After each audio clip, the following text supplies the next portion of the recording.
Hello and welcome to Mandibil. This is part 4 of my deconstruction of Keith Frankish's lecture series on Illusionism. And we are still in part 1, around the 40-minute or the 41-minute mark, and we are heading into some kind of grappling with the hard problem of consciousness where we left off last time. In contrast with the easy problems of explaining the various functions involved. So let's say a little bit about this. Okay, so here's the picture. All of these functions we've been talking about, the information processing, the reactions, all of those processes are real and important, and we couldn't survive and function without them. But they're not sufficient for consciousness. Consciousness is something extra, over and above all those informational and reactive processes. Well, what is it? It's awareness of the feel of the experience, a sort of mental quality that goes along with the experience. The quality of seeing red, hearing a musical note, feeling a fabric, having a pain in your leg. The immediate quality of the experience, what it is like to have the experience. And somehow the brain, as well as processing all the information and producing all these reactions, generates these mental qualities that make the experience like something for you. That's the idea. And these qualities, as I said, are distinct from the information received. Various terms are used for these qualities: qualia, which really means qualities, phenomenal properties, subjective feels, what it is likenesses, and so on. Sometimes these words are used with different meanings. I won't distinguish them now. I'm just using them all as labels for this feel of experience. General terms that are used for this kind of consciousness are phenomenality, the presence of these qualities, and phenomenal consciousness, the kind of consciousness that's constituted by by being aware of these properties, as opposed to what we might call informational consciousness or access consciousness. This is a term, phenomenal consciousness and access consciousness are terms introduced by Ned Block. Access consciousness is just... I want to interject here that I'm trying to get a sort of, in the first bit here, the first 3 parts, I've been very sort of, whenever I heard something that I disagree with or sort of was sort of badly formulated or something, like, I interjected and gave my opinion and so on, and it can't sort of slice it up maybe a bit too much. But if I sit too long and listen, I sort of lose track of the thinking I'm in. So if I'm waiting too long to interject, then I'll have to reflect on a lot of things in one go, and then I lose sort of overview of what I'm doing. So I think there's a necessity in this approach to deconstructing sort of, sentence by sentence, more or less, right? It has to be cut up very sort of in many smaller, larger cuts in order for me to, have my mind and my explanations in sync, so and not losing track of what I'm talking about. But otherwise, I might lose an important aspect somewhere that's important later, because this is sort of a lecture in, I don't know, was it 8 parts or 10 parts or something like that. So it's a long thing, this one, right? More than 10 hours as far as I remember, right? So, and this is also one thing I find a little weird, does it really take, this amount of talking to get your idea across, right? And if it's only about arguing for illusionism, it's just like saying, okay, but your qualia, your sounds and the colors and so on, don't take them seriously. Okay, is that it? Is that all it's about? I mean, why does it take you multiple numbers of hours to go through that? Why do you need to, paint such a big picture with a lot of, brush strokes, if it's basically one brush stroke over here that is sort of the core of the argumentation? So I feel like that there's a lot there's a high risk of getting lost in nice to know stuff rather than this is neat to know, right? So it's like this is an introduction to a particular. This is not an introduction to philosophy or an introduction to metaphysics. No, it's a particular argument about qualia that sort of explains something about the hard problem of consciousness and these aspects. And this is only one and a quarter hour of introduction to it. That's in that I mean, it feels like it's, you get a present, a small, a new watch, and then it's wrapped in something at the size of a building or something like that, right? That you have to dig through and in order to get to what is actually interesting here. So it's just my sort of hands-on feeling about this. I don't know. I can't sort of recognize why he needs to. I mean, he has to talk, maybe settle a few things and some definitions, which he actually doesn't do very well, right? He doesn't explain or define what he means by, for instance, qualitative or consisting properties, the feel of seeing. But seeing is seeing, in my opinion, right? Does it have a feel also? What does it mean that seeing has a feel to it? So what is it likeness or distinct from the info? What does it mean that it's distinct and so on? All these sorts of terms used that I might have an idea what he means by it, but it doesn't necessarily. It's not necessarily in concordance with the meaning he has about it, right? So that's why I feel it's very important to, reduce the number of terms used as much as you can, so you don't encumber the listener in all sorts of, weird terms, right? Or they might not be weird, but if you are handed 20 terms that you haven't, defined, which is necessary when you're doing this, because when you're dealing with your experience, in my opinion, everything comes from the experience, some way or another, directly or indirectly. So when you're discussing this, you can't use terms that are used to sort of, that has been established further down the line of philosophy to explain terms or aspects that is at the first steps of philosophy, as if it's just given that that's the meaning. Well, the meaning can just arrive later.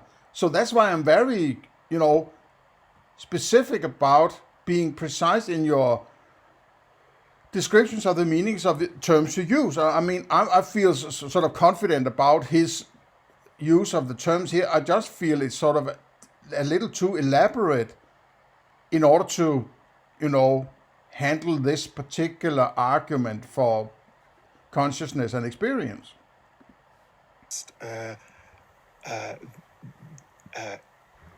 Information about perceptual information, sensory information being made accessible to other brain systems, being globally broadcast. It's a functional condition. I don't understand what he means by being globally broadcast. I don't understand what that is. Honestly, I'm not going to fabulate about it. Whereas phenomenal consciousness is the sort of consciousness that involves this inner, awareness Have of I these moved backwards here? fields, these qualia, these phenomenal properties. No. Now here's a quotation from David Chalmers, which helps to define the hard problem.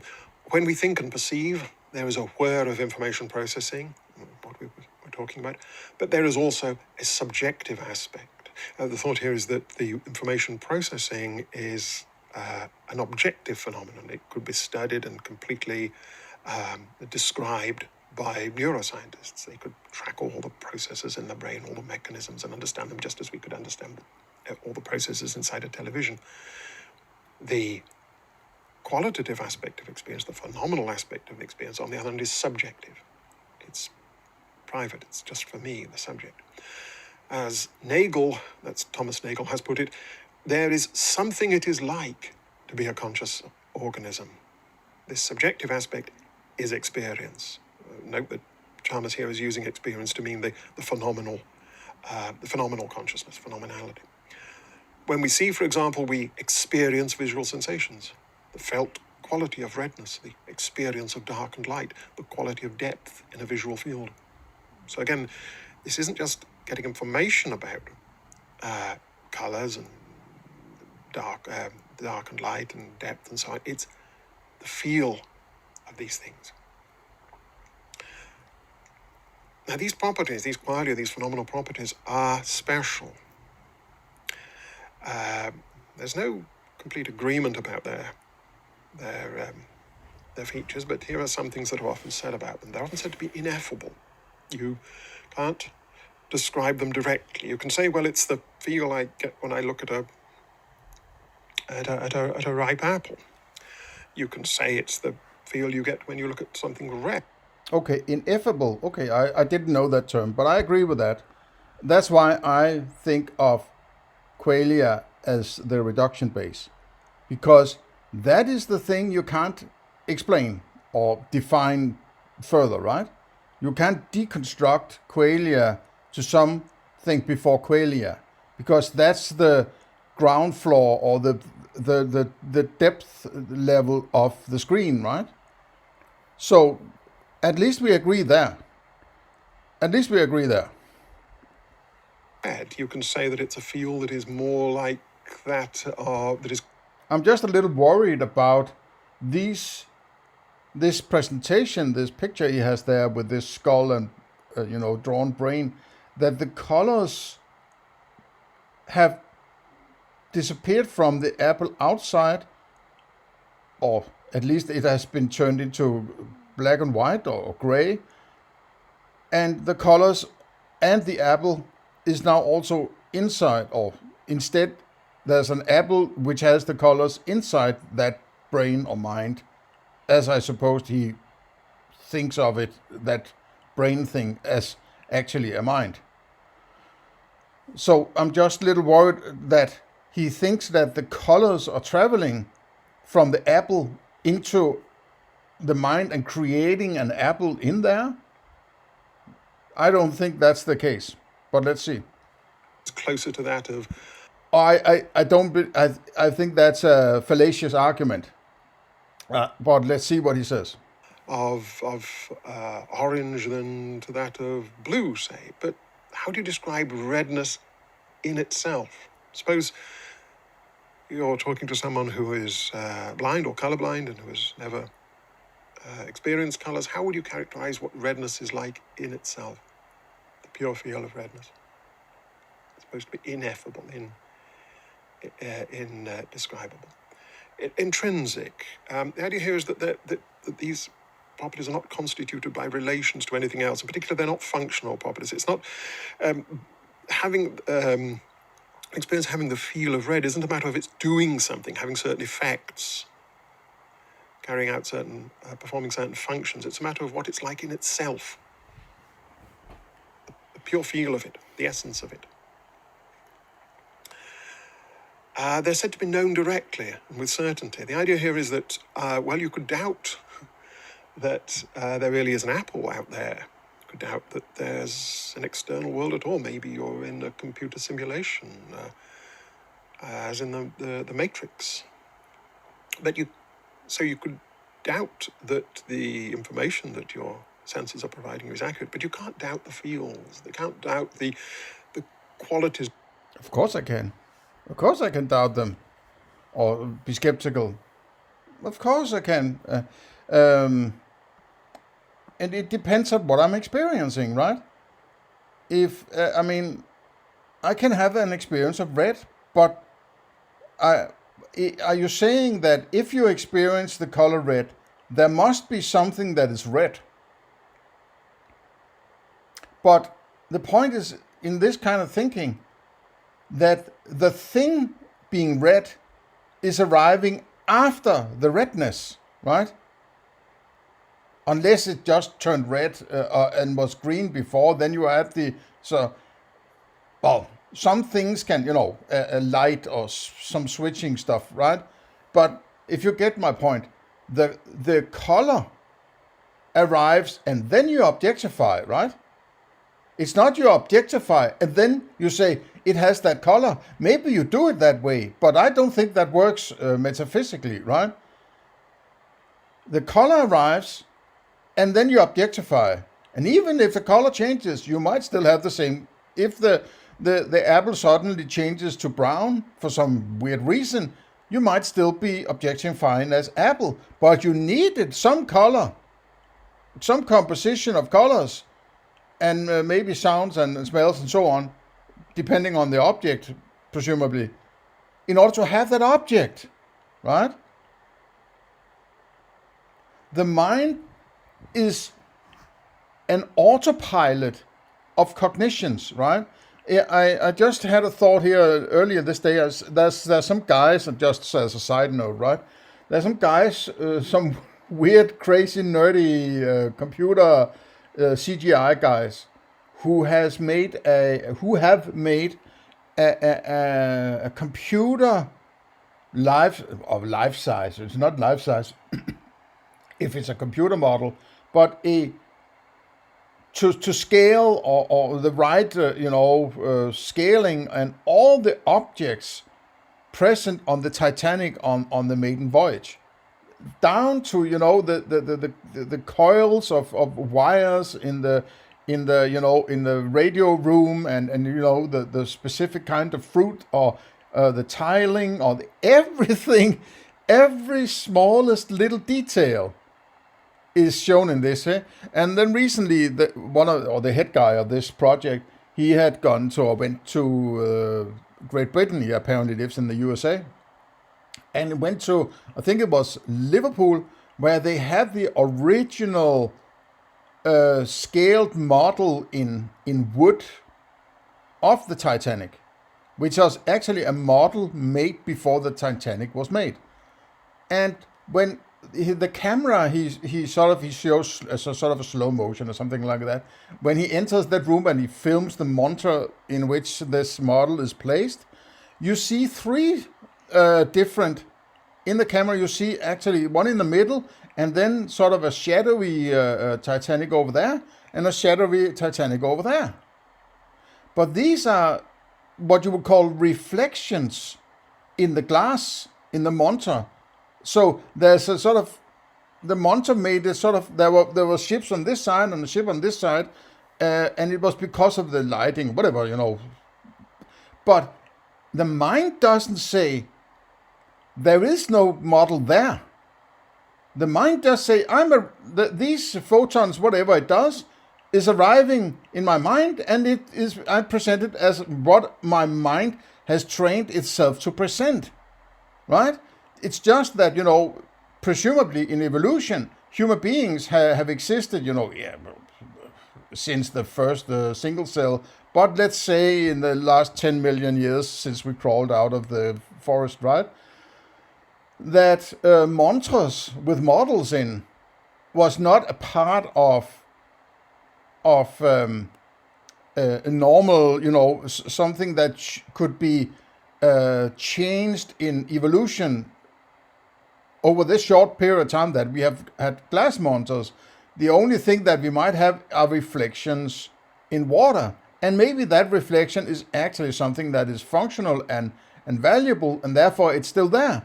But that means we see all sorts of reflections, or the mind doesn't say that it's a reflection. The mind says there's the Titanic, there's that which I call Titanic, and there's the same kind which I call Titanic when I'm aware of it, right? But the mind just creates it. It can't sort out whether or not it should or shouldn't experience this kind of reflection, let's say, right? Then afterwards, I can sort of rationalize and reason and say that's a reflection and that's the real model and whatever, right? But it's just, I'm trying to point out that the mind just does with what it gets, does what it's used to do with what it gets. And if it gets things this way from the senses, then it presents it that way. It doesn't judge anything, it doesn't sort anything. It just, with the way it works, it presents what it presents with what it's got, right? So it creates reflections if that's what it's built to do with what it's got. And this is what he's possibly reasoning about. So I lost a bit that if I'm saying, I got back on track. He talks about known directly and with certainty.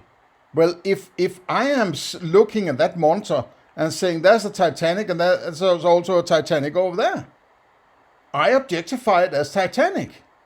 Or, the same model. It could be a different model in a monitor beside it, whatever, right? As I reason and rationalize and whatever, right?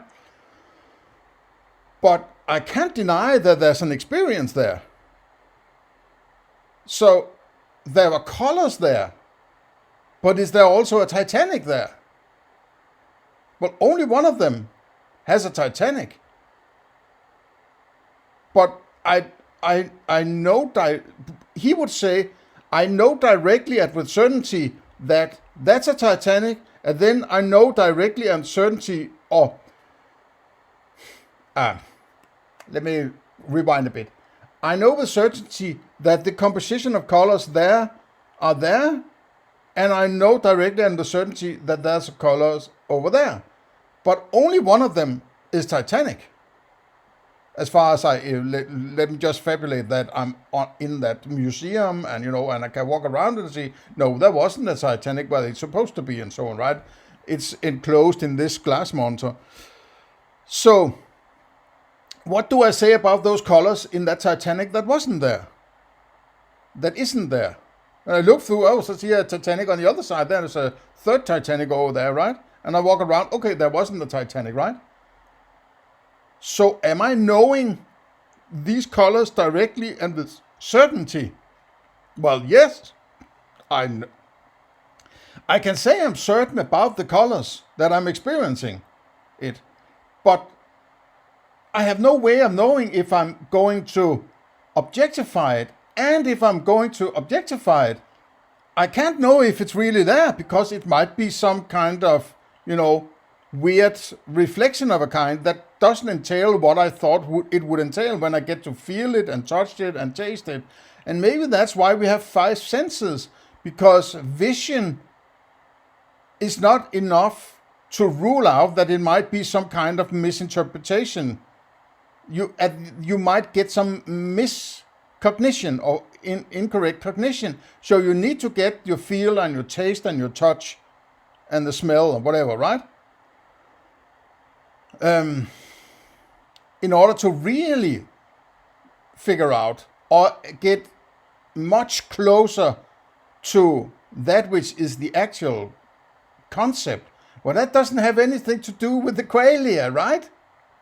And that's why I'm very precise about saying, well, yes, qualia is the bottom layer of my my metaphysics. But that is not knowledge in itself. It's the conceptualization that is knowledge. When I can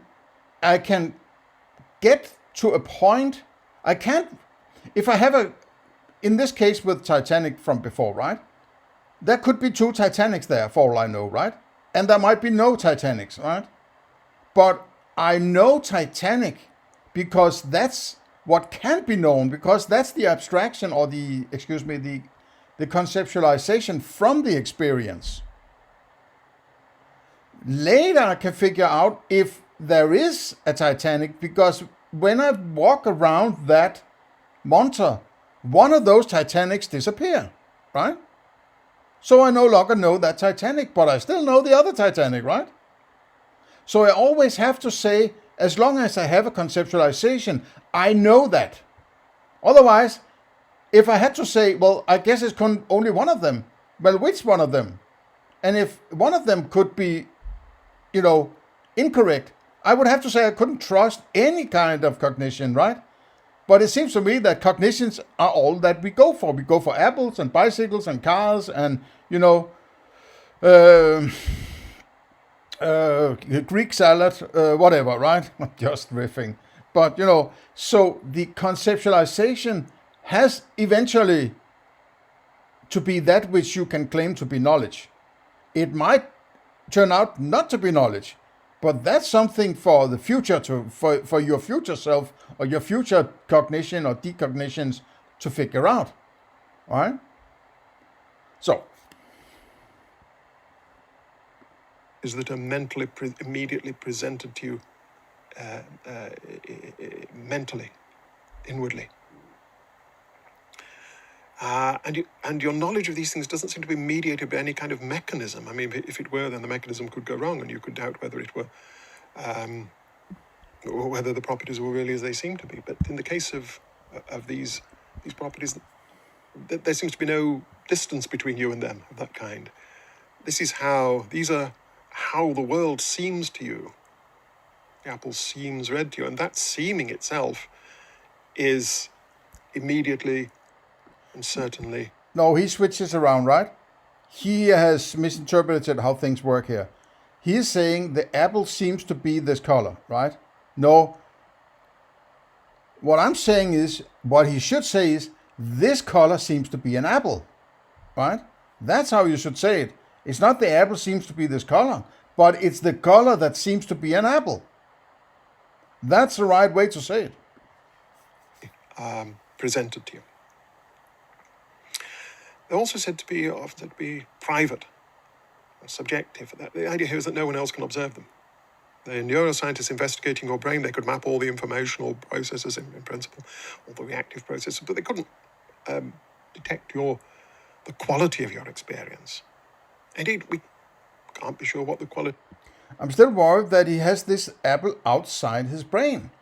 As I clarified in the previous part of my deconstruction, that you can have no access to this outside conceptualization or qualia, right? Because it has to be in his mind as he presents with the other apple there, right? So now he is taking that experience and split it up into 2 parts, apparently, and then kept one outside, right? So he's confused about this paradox that's built in claiming that this apple he's experiencing is outside of him, right? It might represent something outside, but then the representation is exactly not that which it is outside, because it's merely a representation, and I've gone over this a lot of times in my recent deconstructions and in my metaphysics. I have explained here and there, right?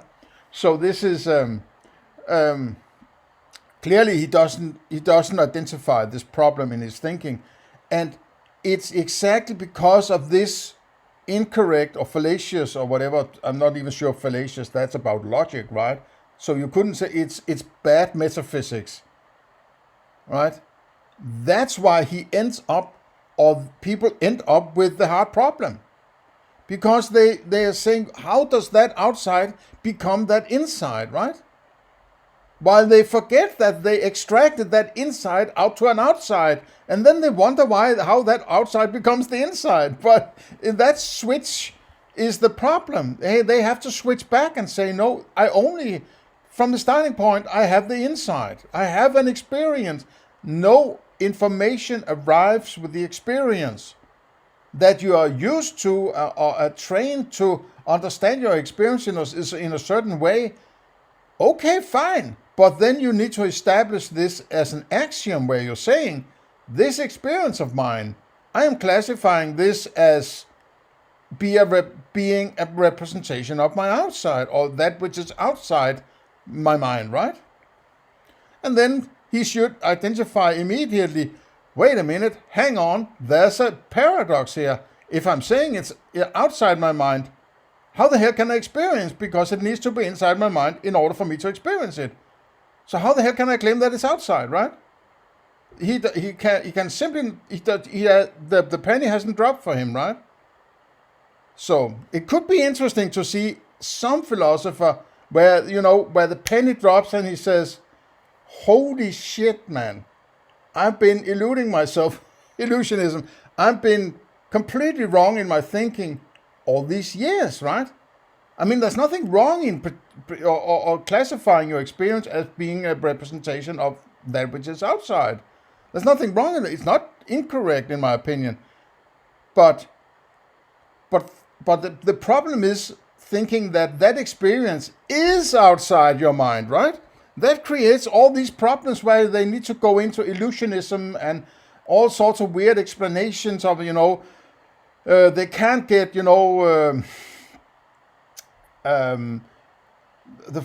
laws of nature to hang together, or Einsteinian gravity and relativity with quantum mechanics and all this. It doesn't hang together, and it's because they think they're experiencing the exact outside.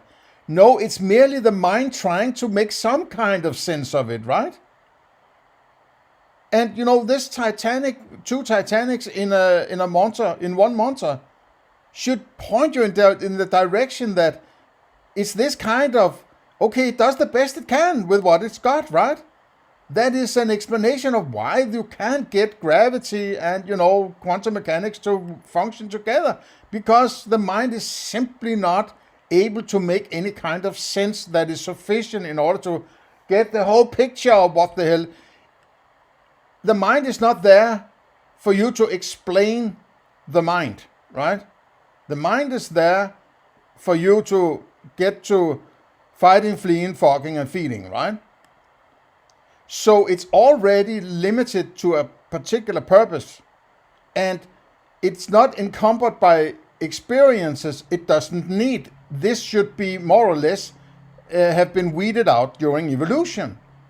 So from the get-go, it's already reduced to what works, not to understanding itself or even, coming up with any notion of an explanation of that which is outside the mind, of which it has no access to, right?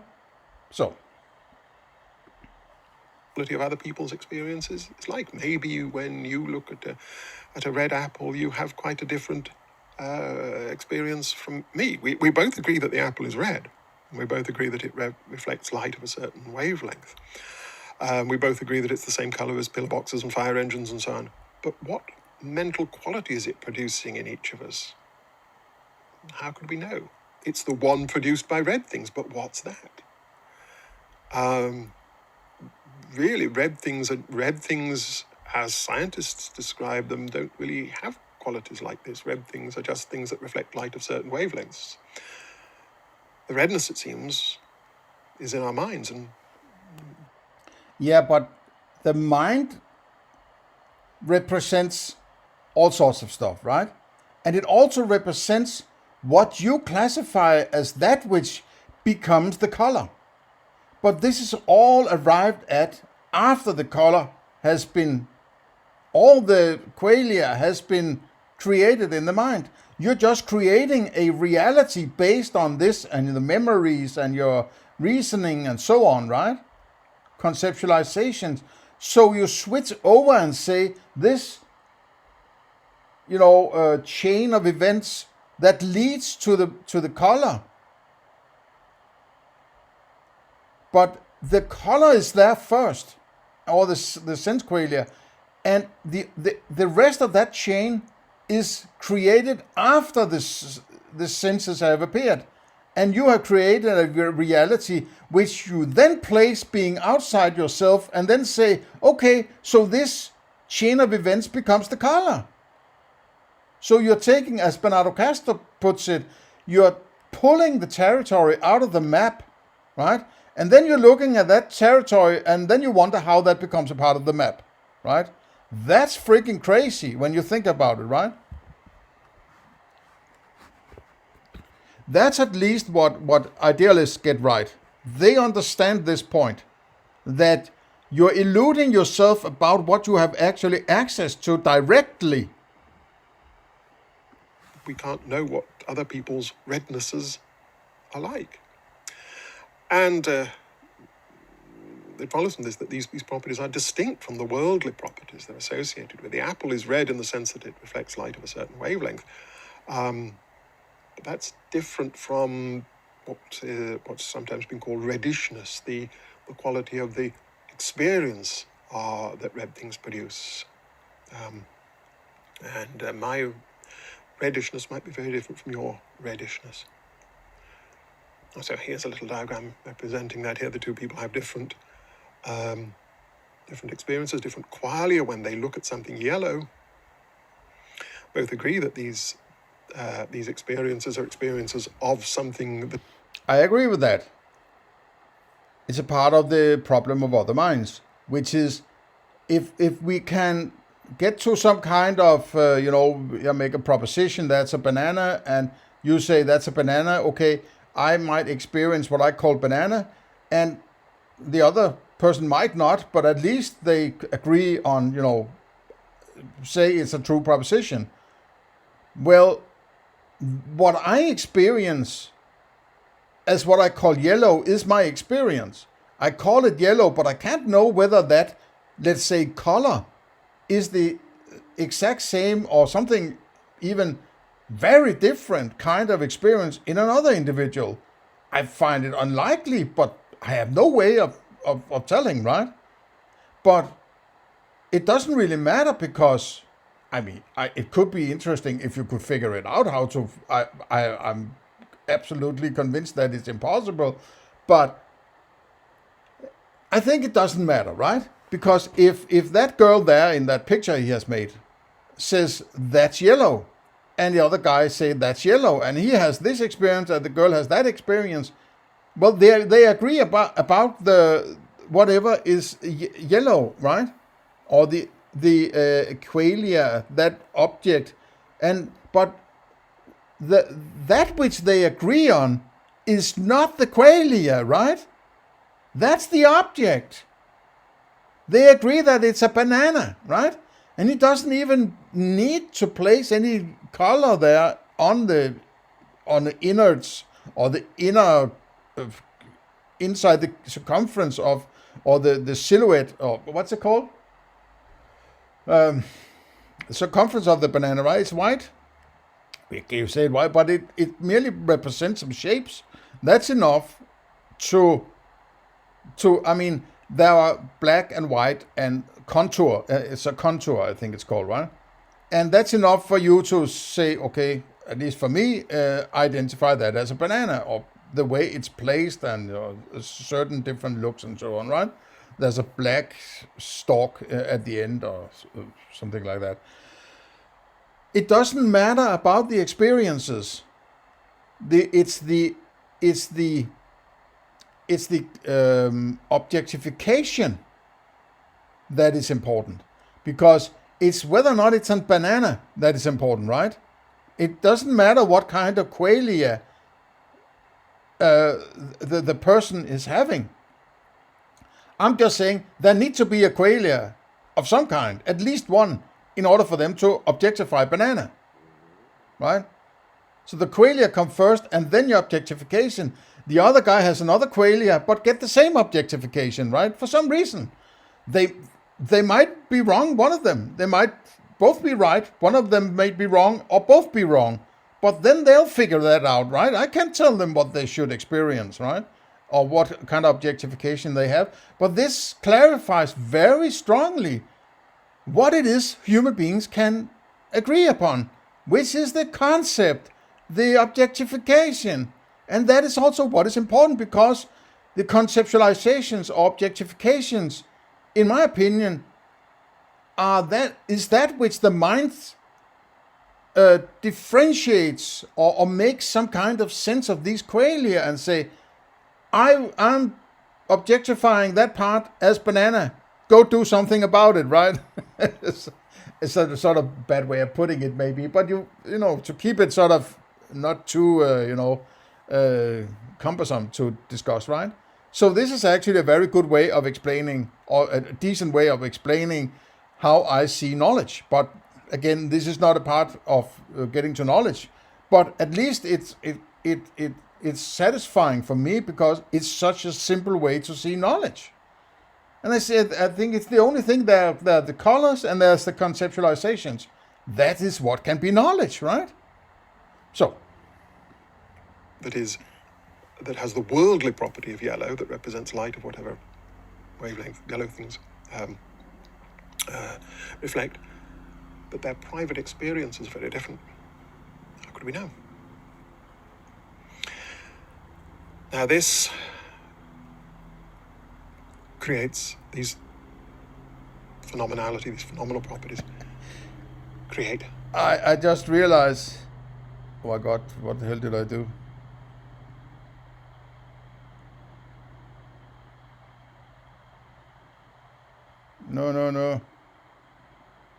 No, I pushed the next video button. Let me see if I can get back to it.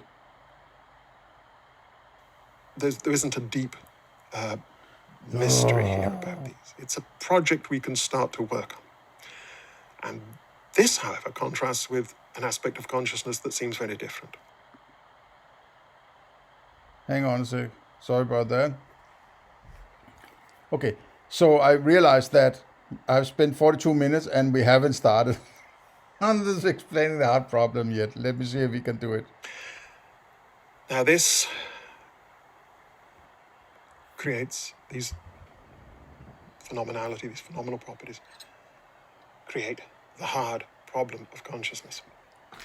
That is simply, how does the brain produce these phenomenal properties? This isn't a matter of explaining any the abilities or reactions that go along with experience. How the brain, well, again, that's this problem. You don't know about the brain before you had some qualia, right? You can't look at your own brain, right? I mean, it's only, when monkeys hit each other on the head and a skull was cracked, that somebody looked inside, well, there's some funny wobbly stuff in there, right? You can't look at your own brain, right?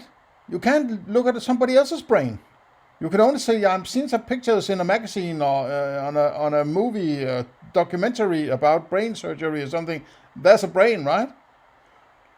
So, but you have to look at it before you can know about brain, right? Somebody had to look at it before they could say, that's a brain.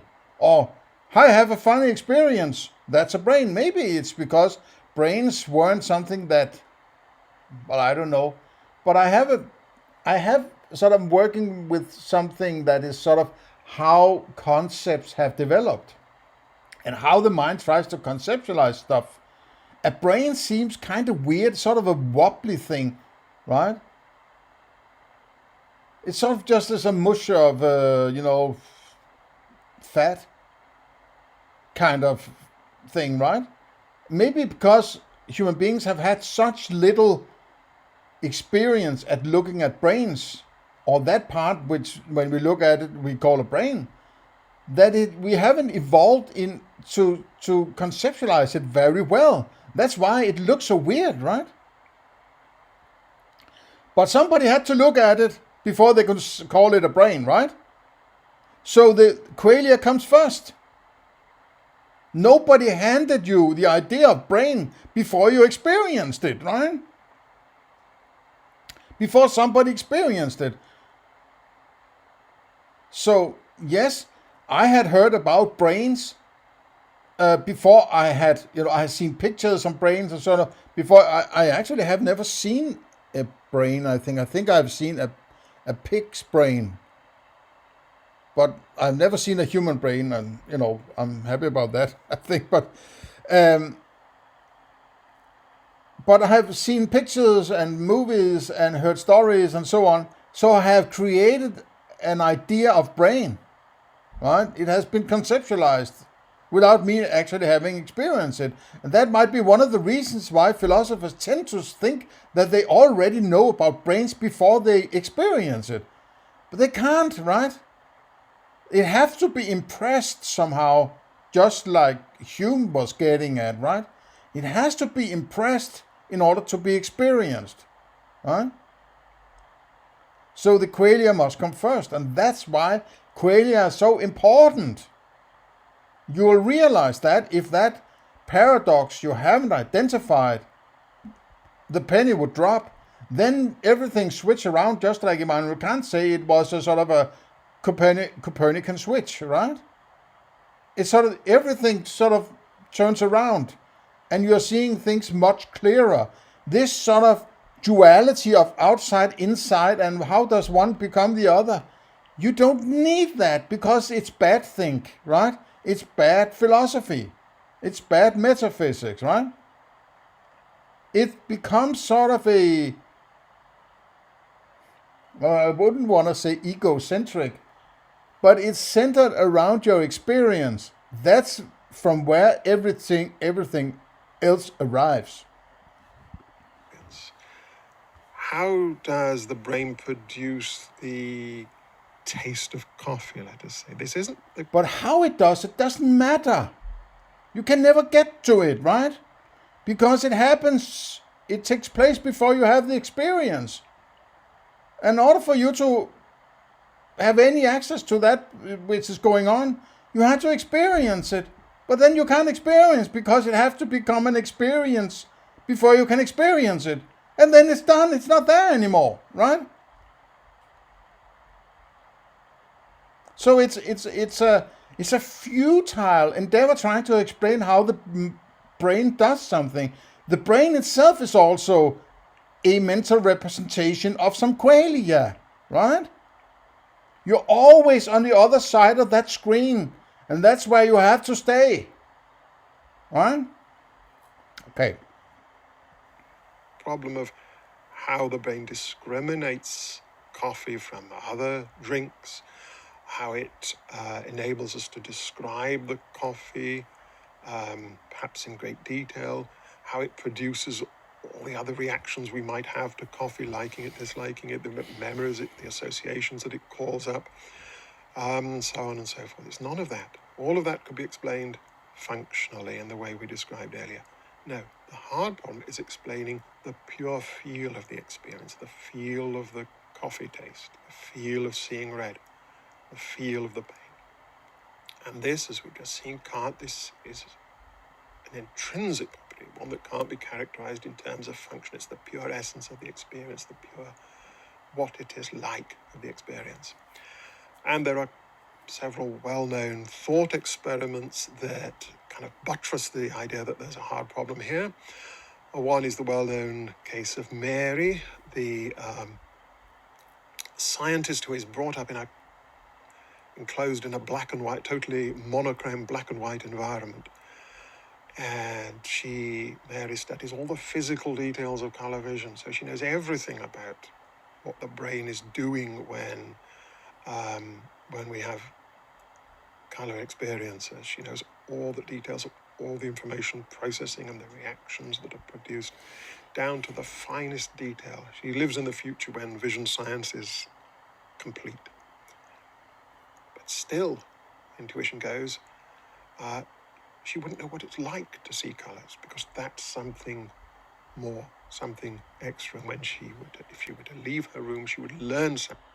For some reason, her hair is blue and her skin is red, and her lips or skin is pink, lips are red, eyes are blue. So that has a color. Why? and are gray and degrees of black. Is that not a color? Why removing sort of red, green, and blue, or red? It's red, yellow, and blue. Sorry, the ground colors, right? Why are they? Why is sort of black and white or gray? Why is that not a color? I use my eyes to get to that color. So you are not removed all the colors. Otherwise, it would be, what would it be? It would be nothing. There wouldn't be anything. There would be a white screen or a black screen or something on my screen. The screen wouldn't disappear, so there wouldn't be any, right? So he's sort of tricking himself into thinking that removing red, green, red, yellow, and blue removes color. No. This is a trick, right? Something when she first sees colors. Again, I'm sorry. I have raised the sound to the highest level I can, but he's mumbling in his old beard. Oh, he doesn't actually have a beard, right? He doesn't have a real philosopher's beard, right? Like Plato or Aristotle or Socrates, right? Real philosophers have one of these, right? This thought experiment was proposed by Frank Jackson in a famous 1982 paper. Another thought experiment that's often used here is that of zombies. I'm kind of, it's like I have a sense that he has been told by his masters at his university on that, boring island called Crete, right? Notch, notch. That we have to be more visible out there in the real world, right? We can't, yes, we'd like to sit here in our ivory tower, but we have to make some videos and be in some podcasts so people feel that they're getting something for their money, right? So Keith Frankish has possibly been told, okay, start some lectures and go do a podcast with Philip Goff, that weirdo panpsychist, right? Okay, so then he thinks, okay, if I have to make sort of YouTube videos, I have to water it down so the common riffraff of people have just a basic chance of understanding what I'm saying. So he's sort of making it unphilosophical, the approach, right? And just throwing words and pictures at you, and in the hope that it will be sufficient so he can go back to Crete and think about his qualia, right? And that David Chalmers in particular has promoted. A zombie is a creature that is physically identical to you. It has a brain of exactly the same structure and complexity as yours, which does exactly... How do I know it has a brain? You can't just create scenarios where you say, you know this, and you know that, and you know the other, right? How do I know that? How do I know it has a brain? Do I open its skull and look, or what, right? Actually performs all the same functions as yours, all the same information processing, generates all the same react. Information processing. Okay, so if I put electrodes on the skull and look at my computer and the software that does this or that or the other, then it lights up in a certain way, and I say, okay, when you say elephant, this part of the mind lights up, whatever. But it doesn't matter, because that is also an experience of an electrode. I feel it, I look at it, I sense it, I see it, right? I see the computer. It's all qualia. You can't take a machine and put on something, object of which you have qualia, and say, aha, this machine of which I have in qualia is explaining the other qualia, right? So you have to put another machine on that machine in order to explain that qualia. And then you have to put another machine on top of that machine in order to explain that qualia. And so on. Infinite regression. Bad philosophy, right? Actions. It just doesn't produce this world of phenomenal properties, this inner world of qualia. So there's nothing it's like to be a zombie. The inner lights are off, as it were. Now, you couldn't tell that somebody was a zombie. All their reactions would be exactly the same. They would even say that they were conscious. And neuroscientists couldn't tell any difference between them and us. Difference. It's somehow trying to put you into a trance or something. It's sort of approaching, I would say, right? And he's droningly boring, man. Oh, man, he's boring, right? Just think about you're forced to pay for people like this, right? You're forced to pay for their life so they can sit and fabulate about stuff that doesn't matter for anything or anyone, right? Except those who benefit from it, right? You're forced to pay for, so you'll have to have a lower quality summer vacation because you have to finance his ambitions of doing qualia philosophy, right? That annoys the fuck out of me, to be honest. But still, there would be this huge difference. It wouldn't be like anything to be them. No, I don't know if he's working for some kind of private university, but I don't trust any of this kind of sort of private education, right? It's all wrapped in statism and government and subsidies, and who the hell knows how money floats around in this system, right? I have no clue, right? So I'm bound to think that it's all one big family of state-sucking leeches, right?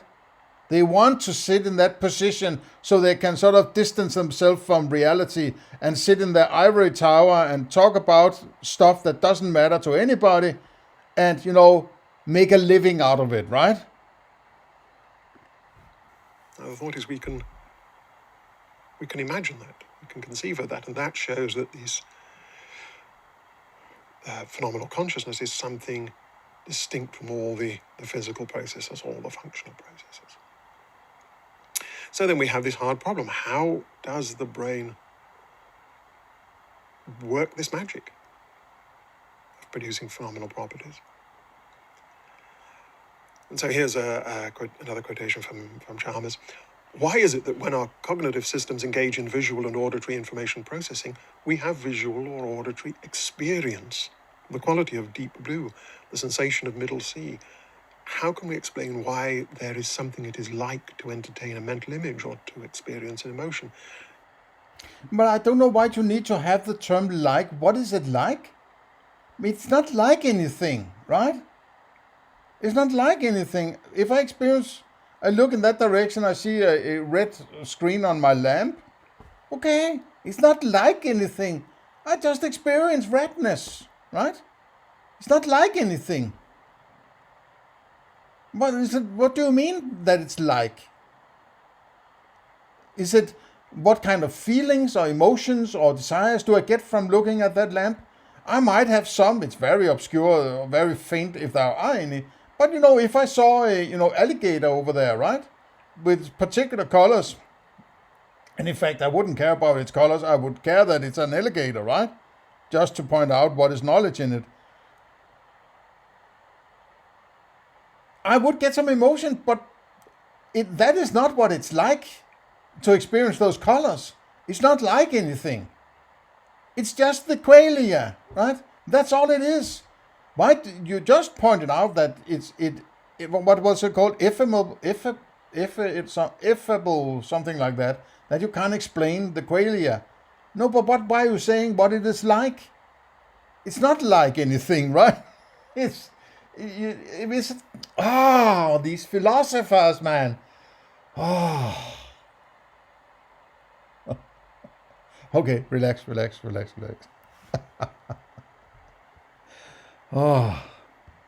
It is widely agreed that experience arises from a physical basis, but we have no good explanation of what... A physical basis? What is a physical basis? You're bringing in abstractions of some kind, right? You can't just do that. Right? You can't just, okay, this is physical. Okay, what is that? Right? What color does it have? What sound does it have? Right? the problem is you have put the horse after the cart, right? Or put the cart before the horse, however you want to put it. You need to understand the paradox involved in your thinking, right? That's why you have this double think, where there is outside of things that you know about apparently, and then there's just this weird qualia inside, which is basically an illusion you don't have to take serious. And then we have eliminated our problem, right? No, the problem with the hard problem is that yes, you can ask the question, but you can't answer it, right? It's an unanswerable question because you have no access to that which you need in order to explain it, right? That's the problem with the hard problem. Why and how it so arises. Why should physical processing give rise to a rich inner life at all? It seems objectively unreasonable. Rich inner life? What about a poor inner life? What's the difference? What does it mean that it's rich? That's sort of a weird term to add to my qualia. Why is it rich compared to what? What kind of bullshit is that? That it should, and yet it does. If any problem qualifies as the problem of consciousness, it's this. Now I know he's quoting David Chalmers, the guy who coined the term the hard problem, right? And sort of here boggling the minds of philosophers ever since some time back in the 90s. Okay, the 1995, right? Apparently, most philosophers. So it's not a critique of him, but he's sort of leaning up against this definition and sort of apparently agreeing with it, or agreeing with pointing it out. So it's as much a critique of him as it is of David Chalmers. This is the hard part. Okay, so it looks like we've got a sort of miracle here.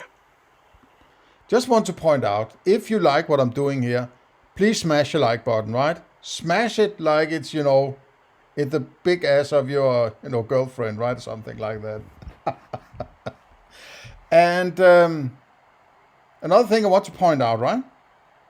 I could do this kind of philosophy while I've had my own business. I have working a 9-to-5 job or whatever you want to call it, flexible conditions, right? But, and still in my spare time do some philosophy. I don't need to sit full time on Crete having a big wage in order to do some philosophy, right? And I would actually say I've gone much further than this dude who's apparently done this every day for maybe, 30 years, right? It's just, it shows how fucked up philosophy or academic philosophy is, right? It is possibly one of the saddest parts of human history, right?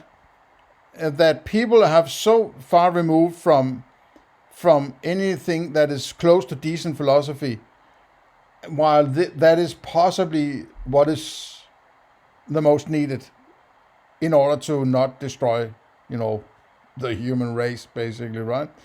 Eincrow showed me a screen dump from Twitter. Some guy mentioned something about, and mind you, please jump in the Discord forum and have a chat. You're most welcome, and there should be a link below. And it was like, it was a good statement that says a lot about how things are running at the moment, right? Or have been for a lot of years. In particularly for my Discord is starting up very slowly here, so I have to wait until it gets ready. But I hopefully it does quite soon.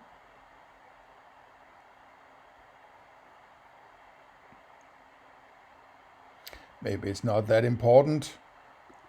I can grab it later. Let's see what he says here. And again, we've got 3 options. So we're picking up on the story about the old woman with the beetle box. First, we could say, well, yes, it really is a kind of miracle. phenomenality is definitely real. There really is this inner world of mental qualities, but the explanation for it is non-physical.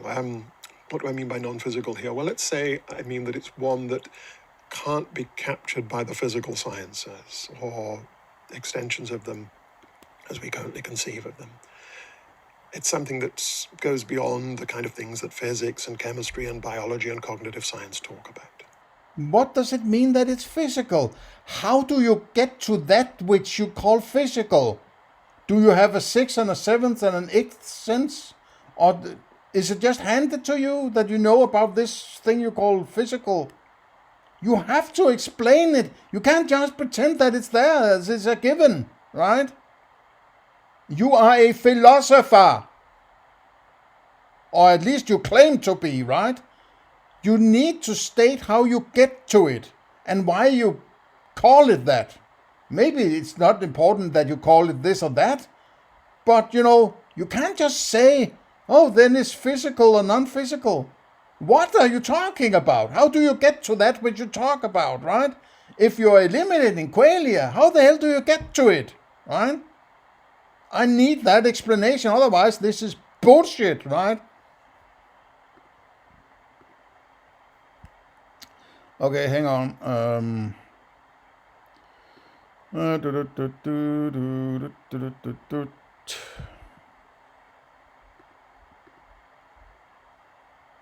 Oh man, when this streaming software is running, it really, drags on the CPU power of my MacBook. Let me see if I can find that quote.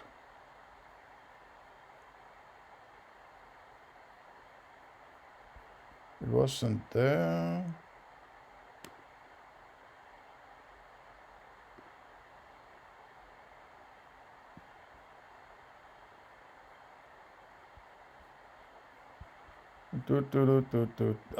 No.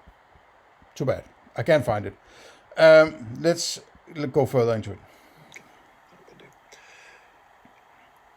So maybe there is an explanation, but it's one that's going to go way beyond that. Just as, say, supernatural powers would, attributing supernatural powers to the Old Lady would go beyond our existing. What are supernatural powers?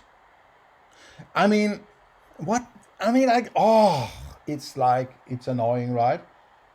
He talks about all sorts of abstractions and miracles, phenomenality and explanations and non-physicality. And how do you get to this if you're not using the qualia? Were you born with these things and just say, this is how it is? How do you get to it? How do you get to it? I mean, the only way to get to something, in my opinion, is through your qualia, right? So you can't get to phenomenality without qualia. You can't get to explanations without qualia, right? Or if you talk about explanation, what are you referring to? That which, if you're talking about your own emotions, well, I don't care, because those are particular to only you, right? If you're talking about something that is outside you, well, then I could possibly experience it. But then I need my fucking qualia to get to it, right? So you can't talk about something that is physical or non-physical without referring to some kind of qualia. It's, oh my God, man. Explanatory strategies. Second, we might say, no, it's real, all right. It's phenomena are definitely real. We can't deny that. But there really is a kind of mechanical explanation for it. There is a physical explanation. Cognitive science can explain it. Maybe not at the moment, but in the future it will be able to. Maybe really it is just a matter of certain functions being performed, certain kinds of information processing, and that will explain it. And third, we might say that phenomenality is an illusion. It's illusory. It's like the beetle in the box. And the explanation for the illusion is itself physical. We can explain how this illusion is created in physical terms, in terms of... We can explain it. But you're using your experience as your qualia in order to get to that explanation. It is fucking incredible, right? No. I'm looking at a flower. It's just an illusion. Because when I'm looking at that instrument over there, or reading this books using my eyes and my ears and so on, I am getting to an explanation of that flower. But you're still using your eyes and your ears and your taste and your feel in order to get to that, right? You can't get around the qualia. This is the entry point for everything, right? Of information processing and so on. So again, the first two options are realist. They say that phenomenality is real. It's definitely, there really is this inner world of these private mental qualities. And the third one is illusionist.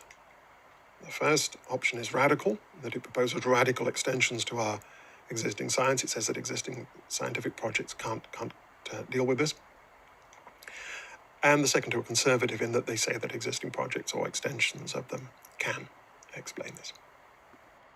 Okay, this might be something I might want to get a better grip on, this radical, realist, conservative, and illusionist kind of categorizations, but maybe he'll get into that later. Let's see the chapters here. Radical realism. Okay, so radical realism is the miracle thing. Apparently, radical realism. So that's the miracles. He's going to do that for the rest of the video, actually. All right.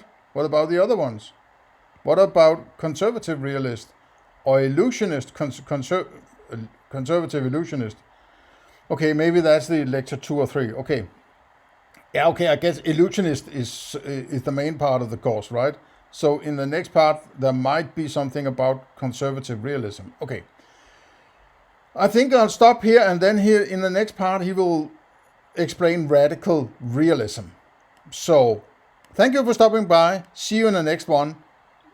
Remember, share, like, and subscribe, and join the Discord for a good and decent, down-to-earth philosophical discussion. See you there.